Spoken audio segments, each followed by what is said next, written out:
a lot of content over the next half hour or so. So, guys, if you have cell phones, I just ask that you put it on silent. No Facebooking, right? No texting, because we're going to cover a lot of stuff here in really a short period of time, right?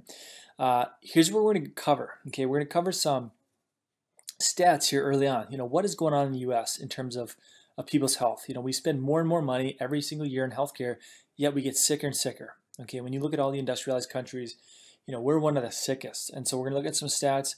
Then what we're going to do is we're going to dig into the three foundations of TriWell. What we've done is we've merged three technologies into one unique system. And each of these foundations works synergistically together to create optimal health. All right, TriWell, it's awesome for weight loss. But not only weight loss, more importantly, fat loss, improving body composition, bringing down body fat percentage. But it's also great for those that have digestive issues, okay, leaky gut, celiac, Crohn's, all these, IBS, digestive type challenges. People with fatigue, okay, people that have autoimmune conditions, which we'll talk about shortly. Autoimmune is epidemic. It's also great for kids, right, that have ADHD or behavioral challenges, because we're cleaning up the diet, we're customizing things, we're modifying things, we're filling in the gaps in terms of nutrients. So what we'll do is we'll break down each of these foundations as we go along, and I'm going to show you how this thing works. And then at the end, again, like I said, we're going to open it up for questions. Okay, let's just look at some stats real quick here. I think it's important to understand what is going on in this country in terms of sickness and disease. From a health perspective, we live in a really sick country. Current research showing that 71% of the entire country is overweight or obese. Okay, 71%. Projected to be 80% by 2020. Okay, we are trending in the wrong direction. We're definitely not going in the right direction. We're going in the wrong direction. And it gets worse every single year. Every single year that goes by, it gets worse. Our lifespans are getting shorter. It's we're just really unhealthy right now, and with this weight, these weight challenges and this weight loss, this weight loss resistance epidemic comes all the chronic challenges such as heart disease and cancer and diabetes and cholesterol issues, all the consequences of being overweight. All right, so we're gonna get to the bottom of this stuff. Another epidemic that we see a lot of is all the autoimmune conditions. Let me ask you this: who here knows somebody with an autoimmune condition? Raise your hand. Yeah. I mean, you know, my mom, knew over 10 people with MS, just one. I mean, I mean, 13 people she knew just personally that had MS. It's like, they say Minnesota's the land of 10,000 lakes. It's the land of 10,000 people with MS. We just don't get enough, vitamin D, and there's other, potential causes. But an estimated 50 million Americans suffer with some form or variety of an autoimmune condition. Okay, lupus, MS, rheumatoid, celiac, Crohn's, Hashimoto's, which is a thyroid challenge, low thyroid, 140 varieties. So it's just and a lot of it stems too from leaky gut, which we'll talk about. But through leaky gut, digestive tract opens up. You get bacteria, foreign particles, proteins in your bloodstream that don't belong there. Then you get this massive inflammatory response. This immune response, and so your immune system is just working overtime constantly putting, figuring out these foreign invaders and dealing with these challenges, and eventually your immune system just turns on itself. So that's why you have all these different forms and varieties. It's just your body's manifesting itself in different ways. So autoimmune stuff, really epidemic, right? And autoimmune, it's just, it just wrecks your life. I mean, the symptoms are just awful. I mean, like I said, my wife's mom has MS. She's been in a wheelchair for 30 years. Okay, she cannot move. Mentally, she's perfect, but she's a prisoner in her own body. She cannot feed herself. She can't do anything. All right. So again, a lot of times they say it's linked to a vitamin D deficiency. We just don't get enough sun, but we'll talk more about vitamin D too as we go along here when we talk about nutrient deficiencies. All right. Look at the top 10. I don't say this stuff to depress you or stress you out, but look at the top 10 causes of death in the United States right now. Okay. I'm just showing you what's going on. I mean, if you look at these top 10, if you look at the causes, then you can kind of determine what preventative action steps can be put in place to avoid this stuff. So you get heart disease number 1, cancer number 2, respiratory diseases, accident, stroke, Alzheimer's, diabetes, flu, kidney disease, suicide number 10. So of these 10 conditions, 7 out of 10 have one thing in common. What do you think that is? Okay, you look at the top 10, 7 out of 10 have one underlying root cause. What is that? What do you think? inflammation. Okay, chronic total body systemic inflammation. That's really at the root cause of 7 out of 10 of these conditions. Okay, we know that heart disease, cancer, respiratory, stroke, Alzheimer's, diabetes, kidney, these all have an underlying inflammatory root cause. Simply too much inflammation, and it's just chronic. And a lot of it stems from poor diet. Okay, the standard American diet is very processed, inflammatory, too many toxins. And we'll talk more too about what causes inflammation spikes, but simply too much inflammation is chronic, low grade. Okay, we're not talking ankle sprain. I mean, this is a different type of systemic inflammation, but it's over a long period of time, and that takes you down this path to chronic, debilitating health challenges that so many people are struggling with, right? So what spikes inflammation? I'm going to back up a notch. A lot of times when people think of inflammation, again, like I said, ankle sprains, swollen and red, okay, that is inflammation. I'm not going to lie to you. That is inflammation. That's a natural response. But what I'm talking about is that low-grade total body systemic that just wrecks your health. And what causes it? Sugar. I mean, sugar's a big one. Okay, food companies, they put a sugar in everything. I mean, just look at your labels. It's everywhere. And, just to throw some numbers at you, 100 years ago, the average American consumed 4 pounds of sugar in a year. 4 pounds. It was a delicacy. It was expensive. Today, the average American consumes almost 140 pounds a year. Okay, we all know that it gets stored as fat. I mean, unless you burn it off through vigorous exercise every single day, it gets stored as fat. But again, it spikes that inflammation and it weakens and it destroys the immune system. All right, carbs. Okay, carbs are sugar in disguise. Stress spikes inflammation. Toxins, and we'll talk more about toxins too as we go along. But we're talking high fructose corn syrup. Okay, MSG, colors, dyes. All right, these type of stuff. Aspartame, nitrates. I mean, it can just go on and on. Dehydration. Okay, we also know food sensitivities spike inflammation as well, and that's going to wreck that gut lining, exacerbating that that leaky gut challenge that so many people struggle with. And there's the nutrient deficiencies. There we got some leaky gut. We know that leaky gut causes an inflammatory response. All right, so these are the most common causes and culprits of total body systemic inflammation, leading to those. Remember that top 10. 7 out of 10 have that underlying inflammatory root cause. So guys, we have to shift our thinking. We have to shift our habits. Okay, we were led to believe in the 1980s that fat made us fat, and that everything was fat free or low fat or diet this and diet that. We were led to believe that fat led to heart disease or cholesterol issues or clogged arteries, right? However, we now know that thinking has gotten us into a lot of trouble here in the U.S., where you have 71% of the country's overweight or obese. And so we need fat. We need high fat. Fat is good for your brain. Fat is good for your nervous system. It's good for your hormones. You need fat.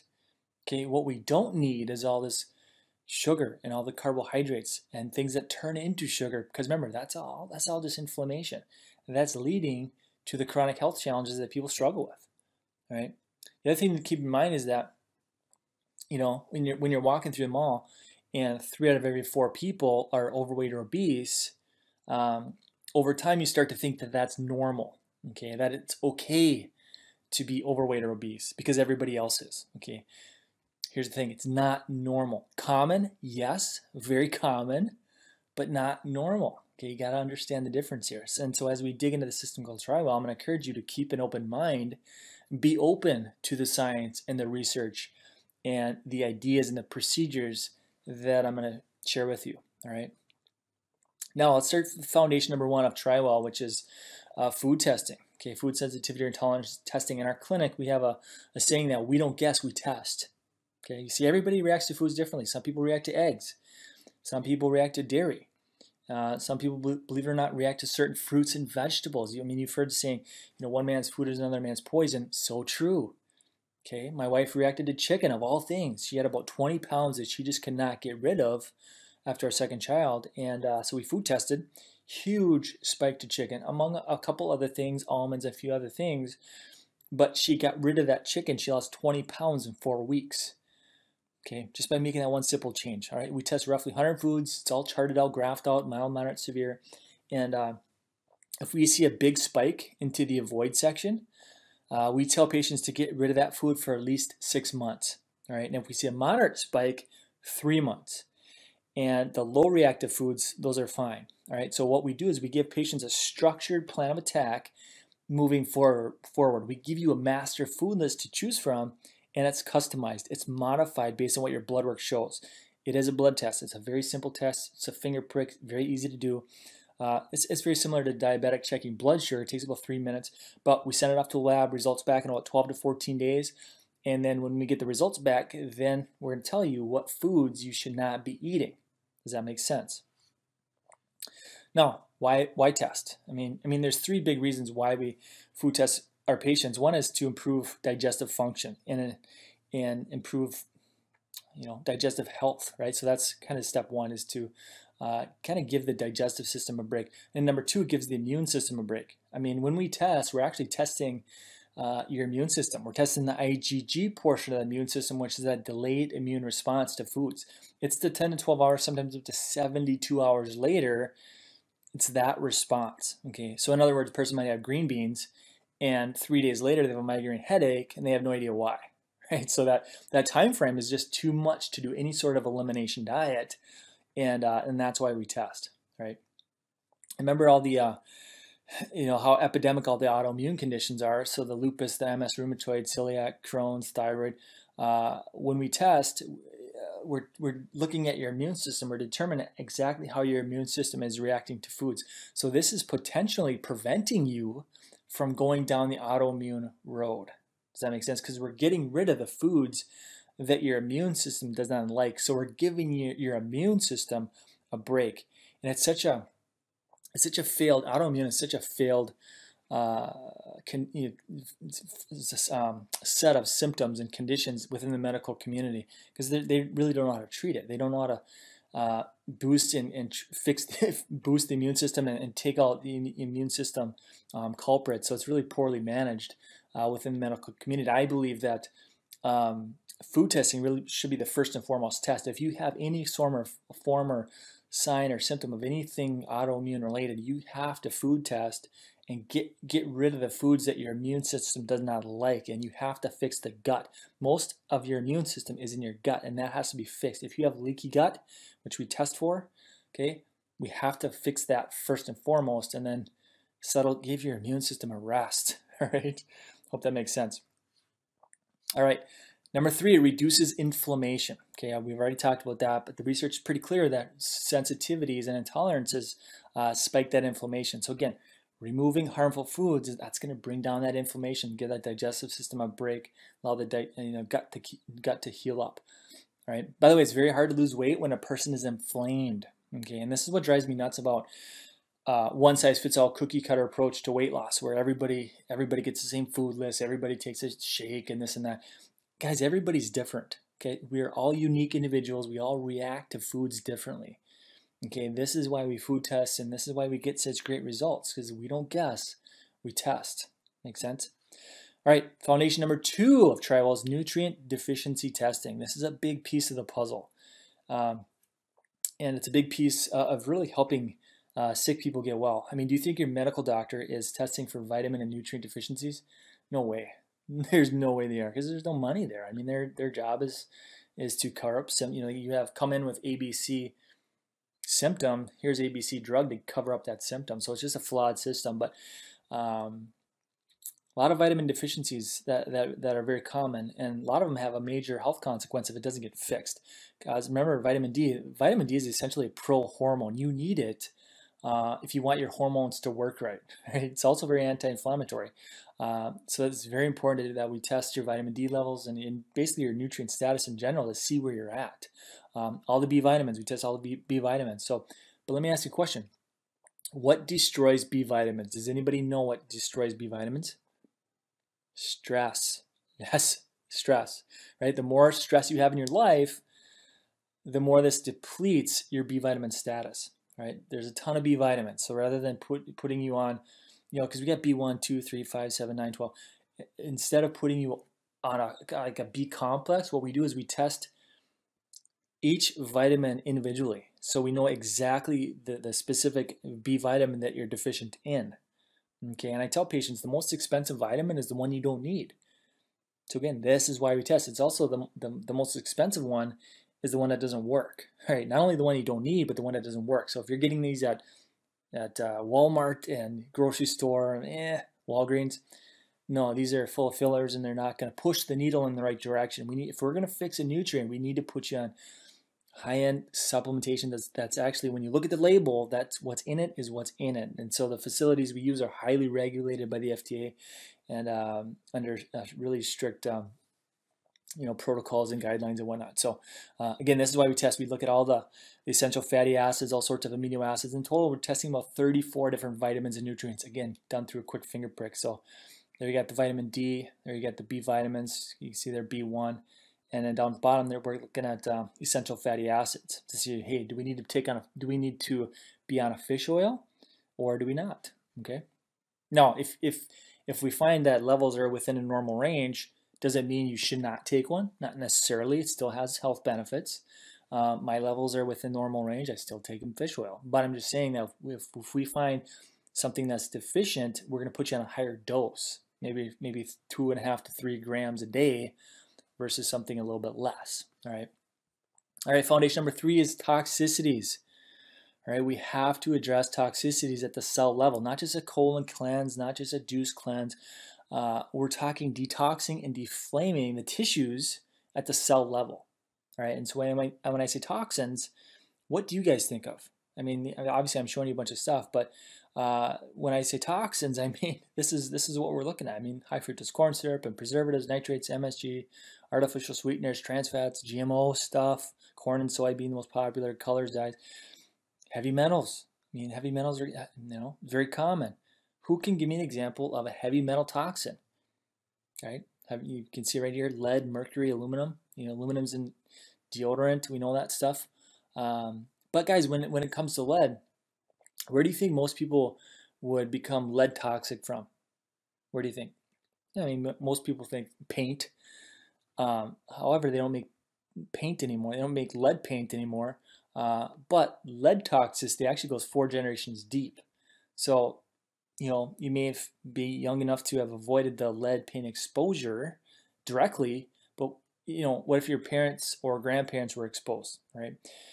Guys, there's a recent study that has tested also 33 different lipsticks. 20 of them contain lead. So we're finding all sorts of weird toxins and cosmetic products, right? So we have all these toxins in our food supply, processed GMO foods, manufactured fake foods. That stuff's real. I mean, it's just full of pollutants. But you take that in conjunction with all the environmental toxins, the heavy metals, and then over time, if we don't detoxify and pull out these toxins, eventually over time, we just build ourselves sick. Does that make sense? So step 3, or the foundation 3 of Thyroid, is really detoxifying and deflaming the body, right? So these are the 3 foundations of Thyroid. Remember, we're looking at food sensitivities, nutrient deficiencies, and then cellular toxicities, not just a cleanse. We're talking about, scientifically backed studies with tons of research, pulling out crud out of your system, detoxifying the liver, preparing your liver for detox, all that sort of stuff. All right, this is a core foundation, and it works very well to help a lot of sick people get well. It helps reduce that inflammation. It improves gut health. It improves brain health. And once the people are on the protocol, they sleep better, they heal faster, they're less achy, less back pain, less joint pain, they have more energy throughout the day. It's really, really amazing protocol, and we're helping a lot of doctors implement Thyroid and into their own clinics, and their patients are seeing phenomenal results as well. So it's really an amazing protocol. Now, in terms of weight loss, a common question we get is, how much weight am I going to lose? And here's the thing, this is an important thing to discuss, because with Thyroid, I'm more concerned about body composition than I am the number on the scale. Okay, I'm more interested in fat loss and body fat percentage reduction. That's what I want. I want inch loss. I don't really care too much about the scale. I don't want you losing muscle. I want you losing fat. Okay, now will the scale go down? Yes, it will. But weight loss is going to be a side effect of really getting healthy and improving overall function. Does that make sense? But again, to answer that question, generally, people can plan on losing about 15, 25 pounds, somewhere between 15 and 25 pounds in a month. Some people more, some people less, depends on a variety of factors. Men lose weight faster than women. And also, if you're on 17 medications and you're more toxic, things might slow down a little bit. But just know, I want fat loss. Okay, scale is going to move, but I'm more concerned with body comp. So that's why we do body comp with our patients, because I'm more concerned with all the numbers, right? All right, in terms of diet, we follow more of a ketogenic path, okay? Ketogenic lifestyle, ketogenic approach. And most of you have heard of ketogenic. If you're on Facebook at all, it's pretty popular. Keto research actually goes back almost 100 years. Okay, it's a very healthy protocol, but it's essentially shifting into higher fat foods. It's minimizing the carbs. Because this is what most Americans do. They eat typically high carb, high sugar type meals, sandwiches, pizza, pasta, and that just spikes the blood sugar, and that causes an insulin spike, and that crashes your blood sugar, which leads to more and more hunger, right? More cravings, and all these excess carbs and sugar.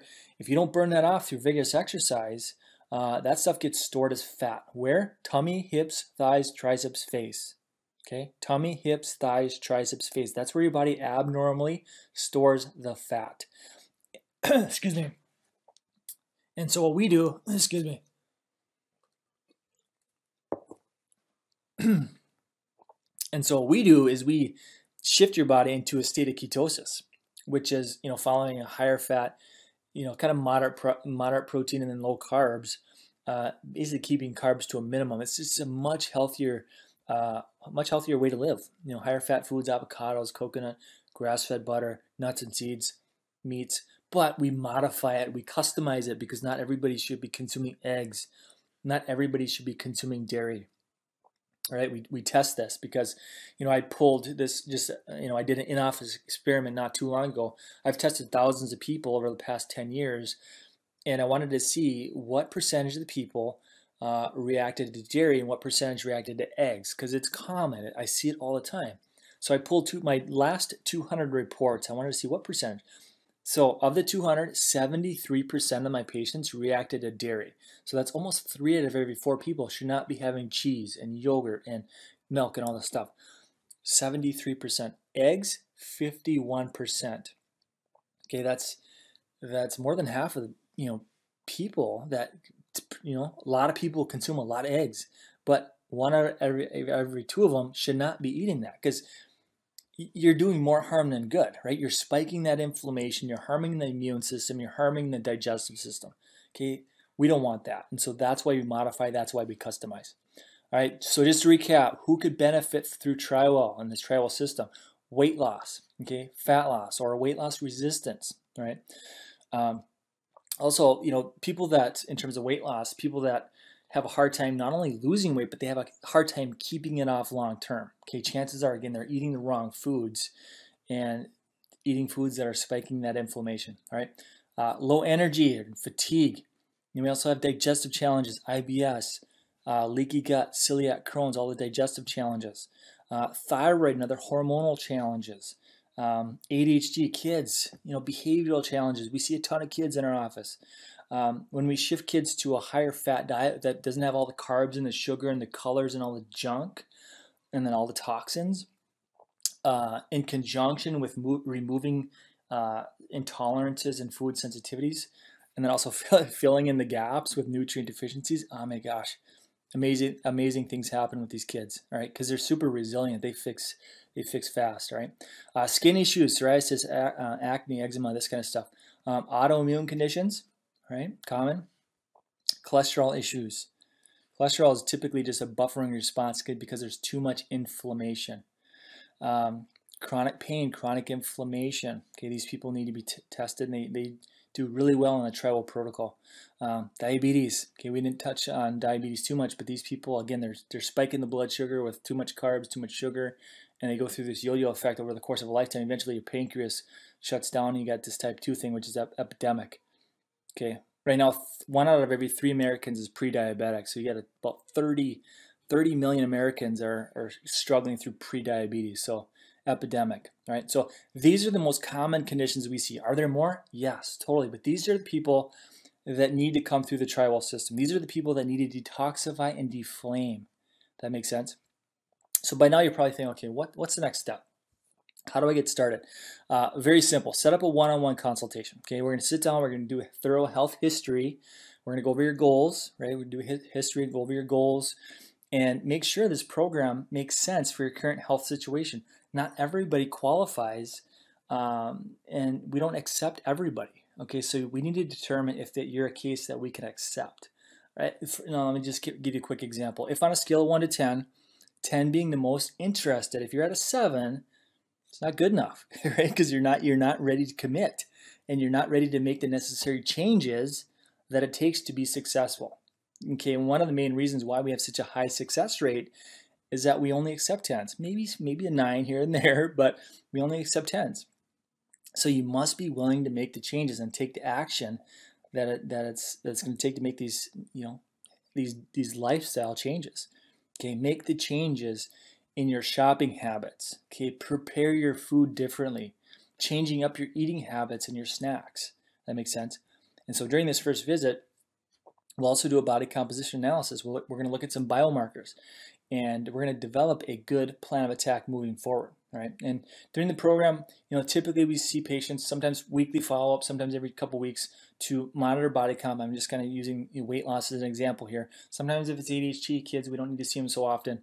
But we're going to provide you with a procedure manual, and it's like a workbook, right? You're going to bring it back for follow-up visits, and we're going to give you all the tools and resources and science and research and the journals and food lists, everything that you need to be successful. So you just have to be a 10, right? And then ready to take action, and then make the necessary changes to get healthy. Sound good? So step 1, set up a consultation.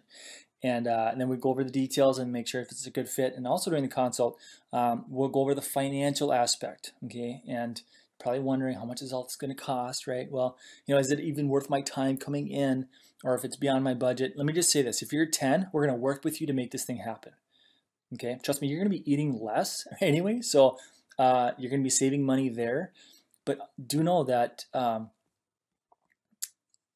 what I'll say is this, is that, and let me just ask you the question: what does it cost? And this is getting back to the old diabetes conversation. What does it cost to be on insulin for the rest of your life? I mean, diabetes is epidemic, but what does it cost to be on insulin for the rest of your life? Okay, let's say you get the diabetes. Do you know what that stuff costs? What about thyroid? Okay, what if you have an autoimmune thyroid, which is 90% of thyroid is autoimmune? What if your doctor puts you on Synthroid or synthetic thyroid hormone for the rest of your life? Okay, what about ADHD medications? Okay, so you can look at this and say, oh my God, this is an expense, but you have to look at this as an investment in your health and as preventing those catastrophic, oh my God, I got this label, I got this diagnosis, and now I'm on these drugs forever. Okay, your health is the greatest asset you have. Money means nothing if you are sick and you're miserable. I have so many patients that they have all the money in the world, but they're too sick to travel. They can't do anything fun because they're unhealthy. They feel like crap. What good is that, right? You spend all this time accumulating all this money, but then you sacrifice your health in the process, right? So again, if you're ready to make the change, you want to lose that extra fat, you want to reduce this inflammation, you want to improve digestive function, gut health, and prevent from becoming the health statistics, and you're a 10, right? Then we're going to work with you, and we're going to set your goals, and we're going to get there together. That makes sense? All right, awesome. Let's go ahead and open up for questions. I know you guys have questions, because our mission really is to really educate and empower people today to change the world tomorrow. So again, thanks for coming tonight, and let's go ahead and open it up for questions.